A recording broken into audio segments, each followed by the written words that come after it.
So, David, welcome to DOAG TV. Thank you. Yeah, we'd like to talk about Apex 4.2, the current version. And my first question in this area is, what do you believe makes an Apex project successful, actually? I think one of the key things with successful projects is utilizing the power of Application Express to very quickly build the business solution. One of the that gets them the initial solution.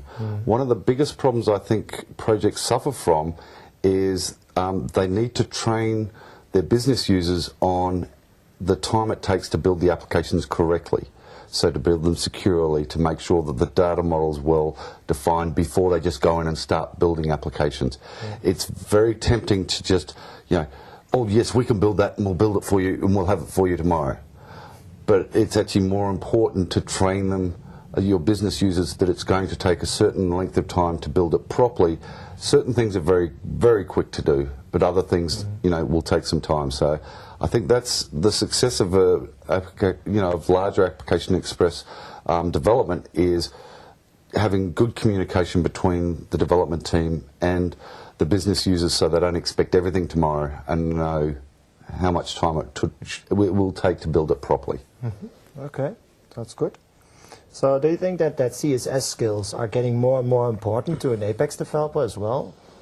So when you look at our development team, we have one CSS expert, which is Shakib Rahman, and he's a guru.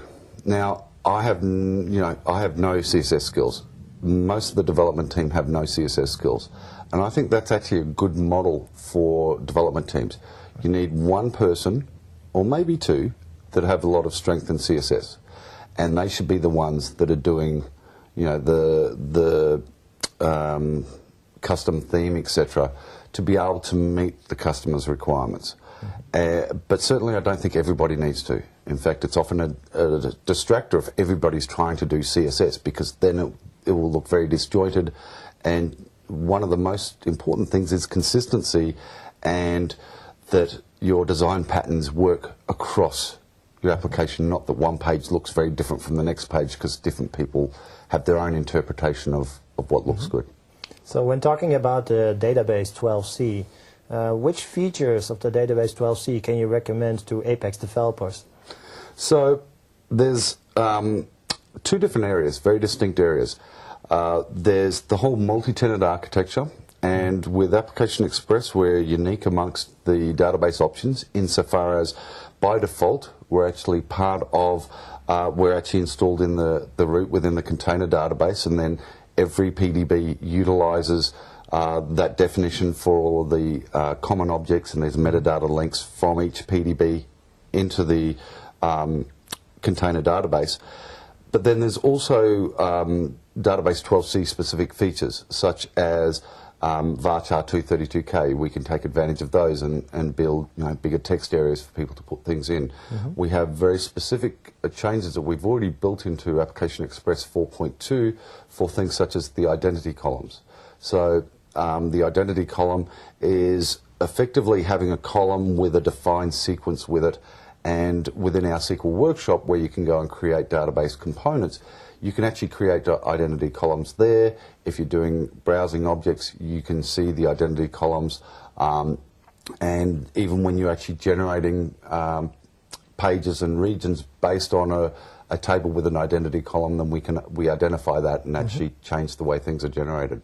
Okay. So they're some of the key ones. Yeah, sounds good. So when talking about Apex 4.2, the main focus was on mobile features. So what kind of feedback do you have in general from the audience, the customers? Yeah, I mean, I think when we first started developing our mobile capabilities, which was a few years ago now, before we actually released them, initially I was rather skeptical. Mobile applications, okay, there's banks and things like that have mobile applications that are on-device applications, and there wasn't really the I've been surprised by the strong business demand for mobile applications. And it's not just the ones you'd think of, like, service people that are out in the field or salesmen, need mobile capabilities. But businesses really need to look at defining a mobile strategy and looking at what capabilities they need to provide and to whom, whether it be to their end users, whether it be to customers directly or partners, and what sort of solution works best. And I think that our web-based mobile solution fits many of those requirements very well and has proven to be very popular. We've got some customers that have already got some large-scale implementations using that capability. So thank you for being here, David. Thank you very much for having me.